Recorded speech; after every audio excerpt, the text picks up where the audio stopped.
किसान भाई बहनों को हमेशा की तरह झुमकी बहन का प्यार भरा जोहार। और साथ ही साथ गंदरू भाई की तरफ से भी किसान भाइयों को नमस्कार। आपका पसंदीदा कार्यक्रम कृषि दर्शन में आप सभी किसान भाई बहनों का स्वागत है। तो किसान भाइयों, आइए कार्यक्रम की शुरुआत करते हैं कृषि समाचार से। राज्य में किसानों को अब लैम्प्स और पैक्स से जोड़कर केंद्र से अनुदान के रूप में मिलने वाली डायरेक्ट बेनिफिट ट्रांसफर सुविधा का लाभ उपलब्ध कराने की योजना तैयार की गई है। इसके लिए किसानों को लैम्प्स और पैक्स का सदस्य बनना जरूरी है। अभी शुरुआती दौर में राज्य के 150 लैम्प्स और पैक्स को कंप्यूटरीकृत किया जा रहा है। सहकारिता विभाग द्वारा अगले वित्तीय वर्ष तक राज्य के सभी 4245 लैम्प्स पैक्स को कंप्यूटरीकृत कर दिया जाएगा। इससे किसान खाद, बीज सहित कई और कृषि उपयोगी सामानों की खरीद पर अनुदान और नाबार्ड के जरिए केसीसी द्वारा कृषि ऋण पा सकेंगे। पिछले दिनों नाबार्ड एवं गैर सरकारी संगठन जीन कैंपेन के साझा प्रयास के सिकीदरी स्थित क्लब घर में एक सूचनाप्रद कार्यक्रम का आयोजन किया गया। कार्यक्रम के मुख्य अतिथि नाबार्ड के प्रबंधक जगदीश आर्या थे। इस कार्यक्रम में नाबार्ड द्वारा किसान क्लब के सदस्यों के लिए चलाई जा रही योजनाओं की जानकारी दी गई। इस दौरान श्री आर्या ने कहा कि नाबार्ड किसानों के हित में काम करता है। इस इलाके के किसान क्लब से जुड़कर नाबार्ड से लाभ प्राप्त कर सकते हैं। इस मौसम में धान फसल वाले खेत में बड़ी संख्या में खरपतवार उग आते हैं। किसान धान के बेहतर बढ़वार के लिए जल्द से जल्द खरपतवार निकाल दें। अपने राज्य झारखंड में खरीफ मौसम में सबसे बड़े पैमाने पर धान फसल की खेती की जाती है। इस दृष्टिकोण से राज्य के किसान धान फसल के तेज बढ़वार और अच्छी उपज के लिए हर हाल में जल्द से जल्द खेतों से खरपतवार निकालने की कोशिश करें। जो नियंत्रण की विधि है उसमें किसान भाइयों को ये ध्यान देना चाहिए कि विभिन्न परिस्थितियों में या विभिन्न अवस्थाओं में हमको नियंत्रण की बात सोचनी चाहिए। जैसा कि हम जानते हैं, खरपतवार नियंत्रण की 3 विधियां हैं। एक तो हाथ से खरपतवार निकाले जा सकते हैं, दूसरा यांत्रिक विधि से हम खरपतवार निकालते हैं, और तीसरा हम किसी रासायनिक का व्यवहार करते हैं। जहाँ तक हाथ से निकालने की बात है, किसान भाइयों, आप सभी जानते हैं कि आजकल के ज़माने में हमको यह कार्य बहुत दुरूह लगता है कि हाथ से खरपतवार निकालें, क्योंकि एक तो हमको लेबर नहीं मिलता, यदि लेबर मिलता भी है तो समय पर नहीं मिलता, और दूसरा इसमें लागत बहुत आती है। तो ऐसे परिस्थिति में हम यांत्रिक विधि का उपयोग कर सकते हैं। राज्य के किसान सब्जी फसल पत्ता गोभी की आगाद खेती के लिए बेहतर उपज देने वाले उन्नत प्रभेद गोल्डन एकर, अर्ली ड्रम हेड या प्राइड ऑफ इंडिया का चयन कर सकते हैं। पत्ता गोभी की आगाद खेती के लिए सितंबर से अक्टूबर तक बुआई और रोपाई की जा सकती है।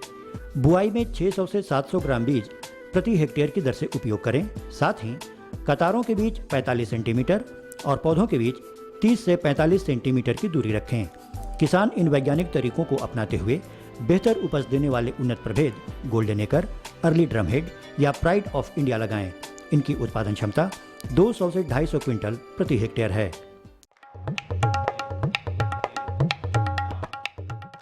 किसान कृषि उपकरण ब्लेड हैरो की मदद से कतार में लगी हुई कपास, मक्का और सलजम की निकाई गुड़ाई सहित आलू और मूंगफली की खुदाई भी कर सकते हैं।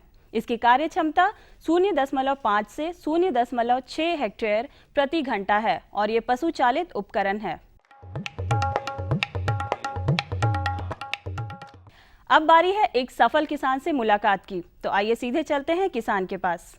चलिए आज हम एक ऐसे किसान से मिलते हैं जिन्होंने अपनी खेती की तरक्की के लिए तमाम विपरीत परिस्थितियों से ऐसे सहज भाव से सामना किया जैसे उन्हें मालूम था कि ये खेती बाड़ी में आने वाली स्वाभाविक अड़चनों को वो आसानी से निपटा लेंगे। 3 एकड़ में थोड़ा धान है, 2 एकड़ और 1 एकड़ में अभी मकई का मोटा मोटी होगा कितना 2 लाख तक। हाँ, 4 सदस्य हैं जिसमें 2 लड़का। हाँ, सभी लोग हम लोग मिलके खेती।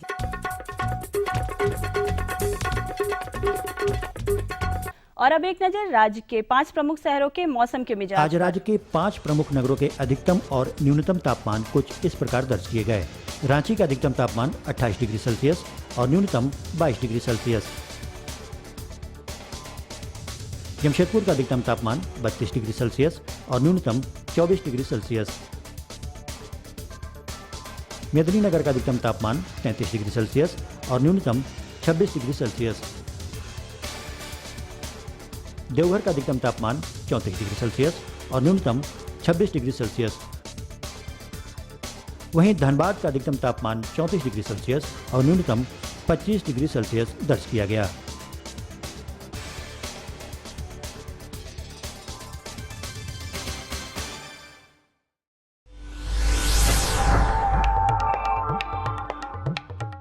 और अब मंडी भाव में आइए नजर डालते हैं अनाजों के भाव पर। आज कृषि उत्पाद बाजार समिति पंडरा रांची में विभिन्न खाद्यान्नों के थोक भाव कुछ इस प्रकार दर्ज किए गए। चावल मोटा 1900 रुपए से 2100 रुपए, चावल मध्यम 2200 रुपए से 2500 रुपए, चावल उत्तम 2750 रुपए से 5000 रुपए, गेहूं 1375 रुपए से 2150 रुपए, चना 3700 रुपए से 4050 रुपए, दाल अरहर 5500 रुपए से 6200 रुपए, दाल मसूर 4500 रुपए से 5000 रुपए, दाल चना 4600 रुपए से 5100 रुपए, सरसों तेल 8400 रुपए से 9500 रुपए, चीनी 3325 रुपए से 3425 रुपए, आलू 700 रुपए से लेकर 850 रुपए और प्याज 3500 रुपए से लेकर 4100 रुपए प्रति क्विंटल रहा। कृषि समाचार में आज इतना ही। अगले दिन अगले अंक में फिर मुलाकात होगी कुछ ताजा तरीन खबरों के साथ। तब तक के लिए दीजिए इजाजत। नमस्कार, जोहार।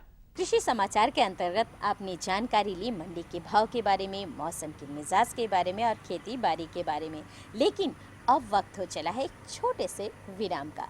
तो इस विराम के बाद हम पुनः हाजिर होते हैं किसान भाइयों, बने रहिए हमारे साथ। ये लो और बताओ।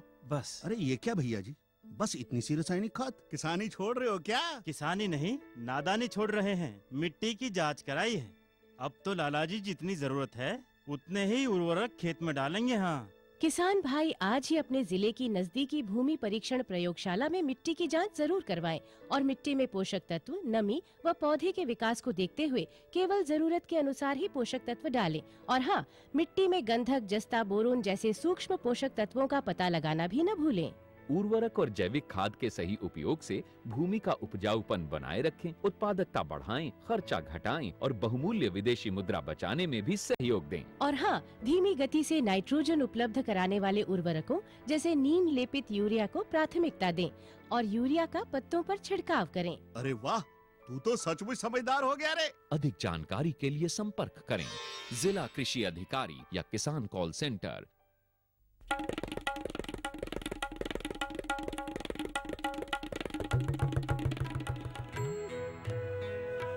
अम्मा जी, मैं चली स्कूल पढ़ने। स्कूल?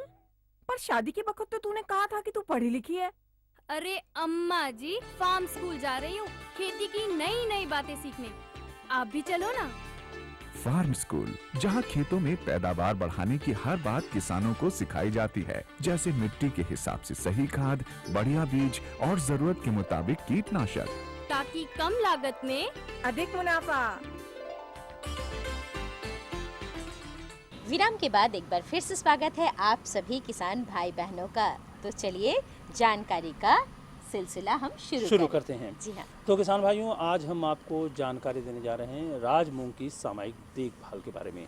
किस तरह से हम राजमूंग की जो देखभाल है वो कैसे करें, क्या क्या किन किन बातों का ख्याल रखें ताकि जो आपने राजमूंग की खेती लगा के रखी है, जो फसल लगा करके रखी है, उसकी पैदावार अच्छी हो सके। बिल्कुल। तो ये जानकारी दे रहे हैं हमारे विशेषज्ञ। जी हाँ, राजमूंग की खेती के बारे में जानकारी दे रहे हैं हमारे विशेषज्ञ जयलाल महतो जी। तो आइए लेते हैं जानकारी। झारखंड में बारिश कम होने के कारण जो लोग धान की खेती करते थे, उनकी ज़मीन परीत है, उनके लिए एक अच्छा विकल्प के रूप में आया है राजमूंग की खेती करने के लिए। और इस बारे में जानकारी देने के लिए हमारे साथ जयलाल महतो जी हैं, जो कि कनीय वैज्ञानिक है बिरसा कृषि विश्वविद्यालय में। डॉक्टर साहब, हमारे किसान भाइयों को बताइए कि जो लोग अभी खेती करते थे और उनकी खेत जमीन परीत है, तो वो लोग राजमूंग की कौन सी किस्म लगाएंगे और यह राजमूंग होता क्या है? ठीक, किसान भाई जोहार, आपको ये पता है कि आप तो दालमोट खाते ही होंगे। दालमोट में देखते हैं कि वो मूंग से थोड़ा सा लंबा सा दाना रहता है, वो और कुछ नहीं है, ये राजमूंग का ही मतलब कि बीज है, जिसको कि छिलका हटाकर भूंजकर आपको दाल मोठ के रूप में प्रयोग किया जाता है। ये इकोनॉमिक प्रयोग है जो आपको फ़ायदे की चीज़ है।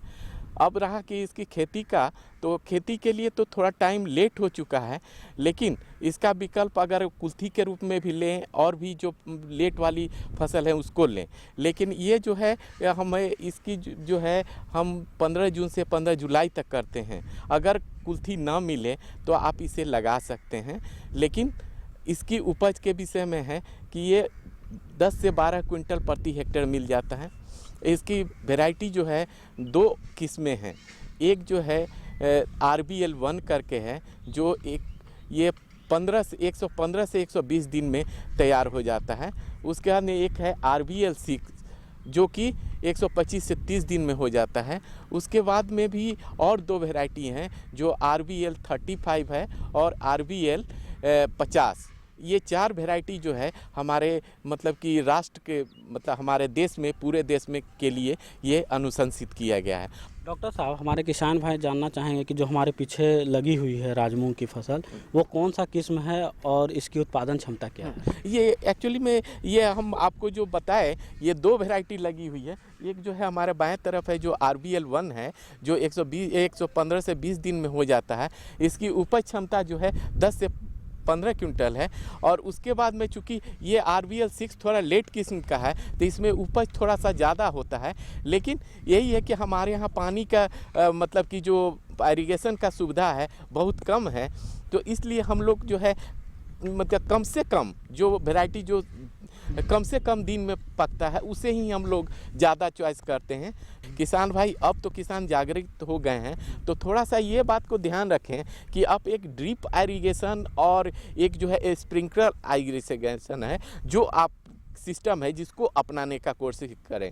ड्रिप इरिगेशन क्या है कि पौधे में जो है पानी पाइप के सहारे जो है बूंद बूंद करके पौधे को हम देते हैं, ये होगा ड्रिप इरिगेशन। उसके बाद में जो है स्प्रिंकलर है, क्योंकि हम लोग के यहाँ ज़मीन जो है उबड़ खाबड़ है, मतलब समतल है नहीं, बहुत जगह जो है उबड़ खाबड़ है जिसमें कि हम लोगों को आपको खेती करना पड़ता है, जिसमें कि पानी दें तो एक तरफ से पटेगा दूसरी तरफ से निकल जाएगा। तो इसके जगह पर है कि आप जो है स्प्रिंकलर को यूज करें, जिससे कि उसका पानी सब जगह बराबर मात्रा में सभी पौधा को बराबर मात्रा में मिल सके। तो इन सभी में है ये है कि स्प्रिंकलर और आपका ड्रिप इरिगेशन का फ़ायदा क्या क्या है कि आप जितना पानी में आप एक क्रॉप लेते हैं उतने में आप 3 क्रॉप को लेंगे, क्योंकि इस पर सरकार जो है आपको अनुदान भी देती है। करीब करीब अनुदान जो है 90% तक अनुदान मिल रहा है। ठीक है डॉक्टर साहब, अब हमारे किसान भाइयों को बताइए कि जो कम बारिश हुई है उसके कारण उनके बहुत सारे ज़मीन जो है परती रह गए हैं, तो झारखंड के अगर परिप्रेक्ष्य में बात करें तो राजमूंग की क्या उपयोगिता है और इसकी उत्पादन क्षमता यहाँ के ज़मीन के अनुकूल कैसी हो? जो भी हम उपज की क्षमता बता रहे हैं तो हमारे झारखंड के लिए है। अब इसमें जो है जब भी आप लगाएं तो इसमें लगाने के लिए आपको उर्वरक की आवश्यकता होती है। उसके बाद में जो है इसमें बीज की मात्रा है, तो बीज की मात्रा हम लोग जो है 20 किलो प्रति हेक्टेयर के इसके। उसके बाद में जो है हम जो है उर्वरक की अनुशंसा करते हैं तो 20 किलो नाइट्रोजन देते हैं। उसके बाद में जो 88 किलो DAP देते हैं और 40 किलो जो है म्यूरेट ऑफ पोटाश को हम अनुशंसित करते हैं। उसके बाद में जो है इसके पौधे से पौधे की दूरी जो है हम 30 सेंटीमीटर रखते हैं, और पौधे से पौधे को हम 10 सेंटीमीटर 8 से 10 सेंटीमीटर रखते हैं, और जबकि पंक्ति से पंक्ति की दूरी जो है 30 सेंटीमीटर की दूरी रखते हैं। अब हमारे किसान भाई जानना चाहेंगे कि जो हमारे पीछे फसल लहलहा रही है उसकी देखभाल कैसे करेंगे, और अभी कम बारिश के समय में इनमें कौन कौन से कीट आएंगे और उनका प्रबंधन वो कैसे करेंगे? हाँ, किसान भाई याद रखें कि अभी जो है आपकी फसल खड़ा है, देख रहे हैं कि इसमें कुछ छेद लगी हुई है, वो कीड़े हैं, और आप जो है भुआ पिल्लू का भी अभी जो है ये BS प्रकोप है, तो उसमें जो है आप एक काम कर सकते हैं कि इंडोसल्फान का जो है 1.5 लीटर दवा को आप 1800 से 1000 लीटर पानी में घोल दें, और उसके बाद में अपने एरिया के अनुसार से, मतलब 1000 जो हम लीटर पानी बोल रहे हैं ये जो है 1 हेक्टेयर के लिए है। आपका जितना एरिया उस अनुसार से पानी को ले लें, उतने अनुसार से जो है आप दवाई की मात्रा ले लें और उसको जो है आप छिड़काव करें। और भुआ पिल्लू का छिड़काव मतलब कि इस दवा का छिड़काव जो है 15 दिन के अंतराल पर करते रहें, जब तक कि आपका भुआ पिल्लू का प्रकोप ना हो। अभी देख रहे हैं कि फसलों में फूल लग रहे हैं, पीले पीले फूल आ गए हैं, तो उनके जब फूल लगने की स्थिति आ जाती है तो क्या पौधे को विशेष देखभाल की जरूरत पड़ती है? और अगर पड़ती है तो वो कौन कौन सी विशेष बातें हैं हमारे किसान भाई? हाँ, एक बात ध्यान रखें किसान भाई कि अगर हो सके पानी का सुविधा हो तो अभी पानी दे दें। अगर पानी का सुविधा नहीं हो तो एक काम कोशिश करें कि आप जो है 2% यूरिया का जो है मिलाकर छिड़काव कर दें, जिससे कि उसको मॉइस्चर भी मिले और उसके बाद में जो है मॉइस्चर भी मिल जाए, और उसके बाद में जो है उसको जो न्यूट्रिएंट को जो पत्ती के द्वारा मिलेगा वो पौधा के फल बनने में हेल्प करेगा। ठीक है। और जो पोषक तत्व इसमें कौन कौन से देंगे उनकी हमारे किसानों भाइयों को? हाँ, एक पता है कि किसान भाई ये याद रखेंगे कि ये जो चूँकि हमने नाइट्रोजन, फास्फोरस और पोटास का बोला, एक बात है कि शुरू में ही जब हम खेत की तैयारी करते हैं उसी समय जो बेसल डोज है उसमें जो है हम केवल मतलब सल्फर की मात्रा को हम नहीं जिक्र किए। आप जो है फॉस्फोजिस्पम जो है वो करीब करीब 125 किलो प्रति हेक्टेयर के हिसाब से जो है आप जितना एरिया आपका हो उस इतना को आप बेसल डोज में, कहने का मतलब जिस समय खेत तैयार करते हैं खेत में ही पहले डाल दें।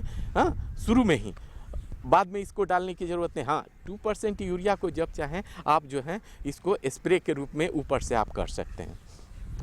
तो किसान भाइयों, आपने देखा कि अगर राजमूंग की खेती आप करते हैं और डॉक्टर साहब के बताए गए अनुसार, नियमों के अनुसार चलते हैं तो ज़्यादा से ज़्यादा आपको मुनाफा होगा। डॉक्टर साहब, आप हमारे इस कार्यक्रम में आए और इतनी अच्छी जानकारी दी, इसके लिए नमस्कार। किसान भाइयों, आपको भी जोहार।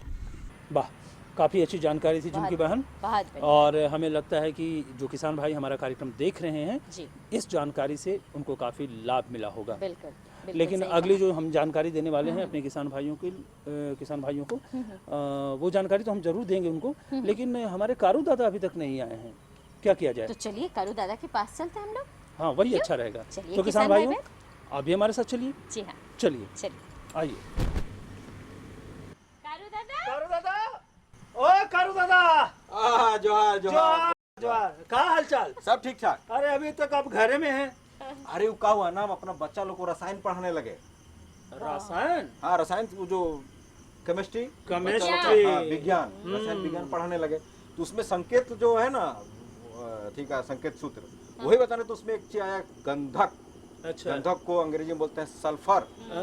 तो यार सल्फर समझ में आया, तो बोले सल्फर का तो हम लोग भी इस्तेमाल करते हैं अपने खेत में। तो जब आया तो बोले अच्छा, आज यही सवाल आपसे पूछेंगे कि हम लोग जब फसल का उत्पादन करते हैं तो सल्फर का क्या महत्व है हम लोग? यानी कि बच्चों को पढ़ाने से बड़ों को भी बहुत फायदा होता है। एकदम सही बात बहन, फायदा तो होता ही है, लेकिन एक बात और सामने आती है कि किसानों को हमेशा जागरूक रहना चाहिए। जैसे हमारे दादा जागरूक हैं, भाई किताब में इनको सल्फर मिला तो खेत का ध्यान आ गया। देखिए, ये जागरूकता की निशानी है। तो सल्फर का क्या महत्व है हमारे खेतों में, हमारे पैदावार में, हमारी फसल की जो बढ़ोतरी में, उसमें क्या मतलब उसका महत्व है, इस विषय पर आज हम अपने किसान भाइयों को भी जानकारी दिलवा दें। बिल्कुल, जानकारी दिलवा देते हैं हमारे विशेषज्ञ डॉक्टर सुधीर कुमार जी से। तो आइए जानकारी लेते हैं। आज हम हैं कृषि विज्ञान केंद्र बोकारो में, जहाँ पे हमारे साथ है डॉक्टर सुधीर कुमार झा सर। और किसान भाइयों, आज का चर्चा का विषय है सल्फर, जो कि सभी फसलों में पर्याप्त रूप में होनी चाहिए, और ये सभी जानकारी विशेष रूप से आज मिलने वाली है। तो सर बताइए, सल्फर की क्या उपयोगिता है? किसान भाइयों, पौधे को अपना जीवन चक्र पूरा करने के लिए 16 पोषक तत्वों की जरूरत पड़ती है, जिनमें से कार्बन, हाइड्रोजन, ऑक्सीजन पौधे जो है हवा और पानी से मिल जाती है। इसके अलावा आजकल जो है ज़्यादातर खेतों में सल्फ़र की कमी देखी जा रही है, और सल्फ़र एक प्रमुख पोषक तत्व है पौधों को अपना जीवन साइकिल पूरा करने के लिए। खासकर ये क्लोरोफिल का कंटेंट प्रमुख कारक होता है। इसके अलावा amino acid, essential amino acid और प्रोटीन में बनाने के लिए सल्फ़र का उपयोग होता है। हम जानते हैं कि सरसों में जो पंजेंसी होती है वो सल्फ़र के एक कंपाउंड ग्लाइफोसेट के चलते होती है। हम जो प्याज काटते हैं तो झांस लगता है, वो भी एक सल्फ़र के कंपाउंड के चलते होता है। सल्फ़र पौधों में गुणवत्ता प्रदान करती है। अगर हम सल्फ़र डालते हैं तो सब्जी की क्वालिटी अच्छी होती है। खासकर दलहनी और तिलहनी फसलों के लिए सल्फर की ज़्यादा आवश्यकता पड़ती है। सल्फर डालने से दलहनी फसलों में तेल की मात्रा बढ़ती है। किसान भाइयों, साथ ही साथ ये सवाल आपके मन में होगा कि सल्फर की जो कमी मिट्टी में पाई जाती है उसको कैसे दूर करें और क्या लक्षण है जिससे हमें पता चले कि सल्फर की कमी है। सल्फर के कमी के लक्षण जो हैं नाइट्रोजन से मिलते जुलते हैं, परंतु सल्फर की जो कमी है के लक्षण है वो सर्वप्रथम नए पत्तों में मिलते हैं। अगर पौधे हैं तो पौधे के नए पत्तों में ये लक्षण मिलेंगे। तो नाइट्रोजन की तरह ही पौधे के पत्ते जो है नए पत्ते वो हल्के पीले रंग के होने लगेंगे, उसमें जो ग्रीननेस है वो कम हो जाता है। पौधा अगर आलू का पौधा है तो थोड़ा ऊपर वाला पत्ता जो है वो सिकुड़ने लगेगा, उसका ग्रीन कलर कम होने लगेगा। तो ये सब अगर लक्षण आपको दिखाई दे रहे हैं तो समझना चाहिए कि हमारे पौधों में अति की लक्षण हैं, सल्फ़र की डिफिशियंसी हमारी मिट्टी में हो रही है। अब पुराने ज़माने में हम सल्फ़र का उपयोग नहीं करते थे, लेकिन हमारी मिट्टियाँ जो हैं सल्फ़र की कमी नहीं देखी जाती थी, परंतु आज जो है हम ज़्यादातर किसान भाई जो हैं हाइब्रिड और अधिक उपज वाली किस्में ले रहे हैं। इसके अलावा हम जो डीएपी का उपयोग बढ़ गया है, एसएसपी का उपयोग दिनों दिन कम होता जा रहा है। क्रॉप वेस्ट जो फसल के जो अवशेष हैं उसका इस्तेमाल हम खेतों में नहीं कर रहे हैं। अतः दिनों दिन जो हमारी खेत की में जो पोषक तत्व है सल्फर पोषक तत्व की कमी होती जा रही है, क्योंकि हम पौधे जितना पोषक तत्व सल्फर ले रहे हैं मिट्टी से उतना हम डाल नहीं रहे हैं। पहले हम एसएसपी के रूप का उपयोग करते थे जिसमें 12% सल्फर है तो आपरूपी जाता था, लेकिन अब जब एसएसपी का उपयोग बंद हो गया है, किसान भाई ज़्यादा डीएपी का उपयोग कर रहे हैं, इसके चलते हमारी खेतों में ज़्यादा से ज़्यादा सल्फर की डिफिशियंसी होने लगी है। अतः अब सल्फर सल्फर पोषक तत्व तो हमें मिट्टी में डालनी पड़ेगी ताकि हम अपनी मिट्टी को स्वस्थ रख सकें और अच्छी उपज भी प्राप्त कर सकें। तो सब साथ ही साथ ये भी बता दें कि सल्फर की तो कमी आज के वक्त में ज़्यादा हो रही है, तो किन किन खास बातों को ध्यान में रखें कि सल्फर की उपयोगिता बनी रहे, और विशेष करके कौन ऐसे खास फसल है जिसमें सल्फर की ज़्यादा ज़रूरत होती है। मैंने पहले भी बताया कि सल्फर खासकर तिलहनी फसल, दलहनी फसल और सब्जी वाली फसल, इन फसलों में सल्फर ज़्यादा मात्रा में ज़रूरी पड़ती है। अगर हम तिलहनी फसल में खास करके अगर सल्फर डालते हैं तो उसमें तेल की मात्रा 10 से 20% तेल की मात्रा बढ़ जाती है, जिससे कि हमें किसान भाइयों को आमदनी बढ़ेगी। और दलहनी फसल में भी नोडुल जो होता है उसके दलहनी फसल के जड़ के नीचे में जो राइजोबियम जिसको बोलते हैं, जो कि हवा का एटमॉस्फेरिक नाइट्रोजन फिक्स करता है, उसको बढ़ावा देता है। नोडुल ज़्यादा बनता है सल्फर डालने से। इसीलिए अगर हम खेतों में सल्फर का व्यवहार करते हैं दलहनी फसलों में तो ज़्यादा एटमॉस्फेरिक नाइट्रोजन ज़्यादा फिक्स होता है भूमि में, जिसके चलते नाइट्रोजन की उपलब्धता भी बढ़ती है।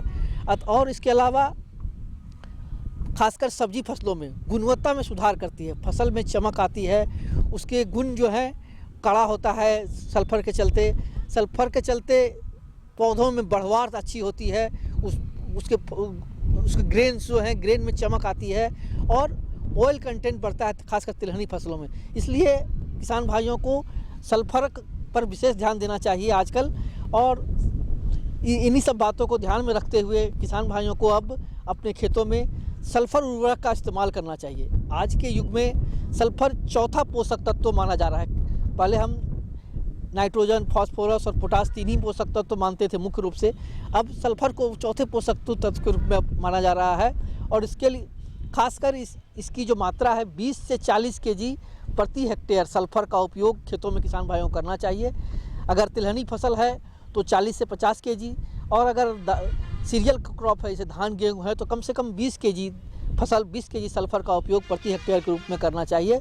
और सल्फर जो देने वाली खादें हैं वो मुख्यतः जैसे हमने पहले बताया एसएसपी, जिसमें कि फॉस्फोरस भी है, सल्फर भी है। अगर हम सल्फर फॉस्फोरेट के लिए एसएसपी का उपयोग करते हैं तो 12% सल्फर आपरूप मिलता है। अतः किसान भाई तिलहनी फसलों में डीएपी का उपयोग न करके एसएसपी का करें।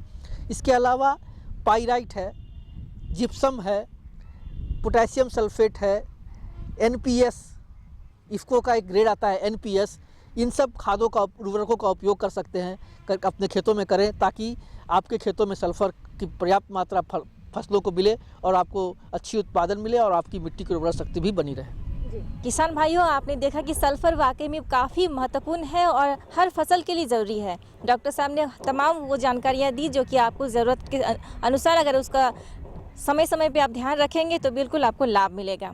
डॉक्टर साहब आपने बहुत अच्छी जानकारियाँ दी, इसके लिए बहुत बहुत धन्यवाद। धन्यवाद। एकदम बगरा जानकारी। बच्चा को तो हम सिखाएं कि इसको सल्फर का एस लिखते हैं। अब साथ में एक चीज और बता देंगे, किसान का बेटा है ना, उसको किसानी जानना चाहिए। बिल्कुल जानना चाहिए। तुम तो पढ़ रहे हो, लेकिन साथ में ये सल्फर हमारे खेती में कितना काम आता है ये भी आज हम उसको समझाएंगे। बिल्कुल, बहुत अच्छी बात है। तो चलिए कुछ जानकारी और बाकी है गंद्रू भाई हमारे किसान भाइयों को देनी है, जो कि IMD पुणे से है, तो वो जानकारी भी हम फटाफट ले लेते हैं। चलिए लेते हैं। भारतीय मौसम विभाग पुणे से प्राप्त आज का मौसम पूर्वानुमान इस प्रकार है। आकाश में बादल रहेंगे, साथ ही कई इलाकों में 10 मिलीमीटर बारिश हो सकते हैं। आज का अधिकतम तापमान 32 डिग्री सेल्सियस और न्यूनतम तापमान 22 डिग्री सेल्सियस रहने की संभावना है। अब मौसम पूर्वानुमान पर आधारित कृषि सलाह। मूंग एवं उड़द की कटाई के बाद खाली हुए खेतों में इस समय किसान भाई तोरिया की बुआई करें।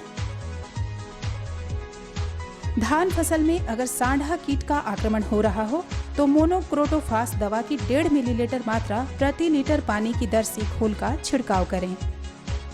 फूल गोभी या बंधा गोभी फसल को कीड़ों के प्रकोप से बचाने के लिए जैविक कीटनाशी दवा हॉल्ट या डेल्फिन दवा का छिड़काव करें।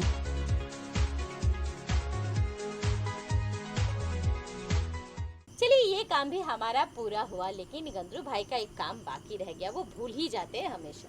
नहीं, मेरा तो काम समाप्त हो गया। अब आप ही बता दीजिए कि कौन सा काम बाकी रह गया। कैसे समाप्त हो गया? आप पता नहीं बताएंगे हमारे किसान भाई बहनों को?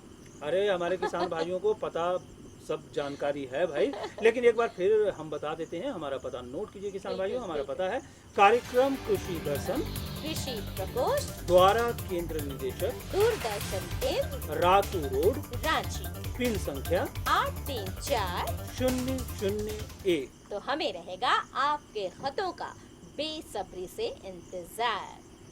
तो किसान भाइयों, इसी के साथ हम सबों को दीजिए अनुमति। नमस्कार।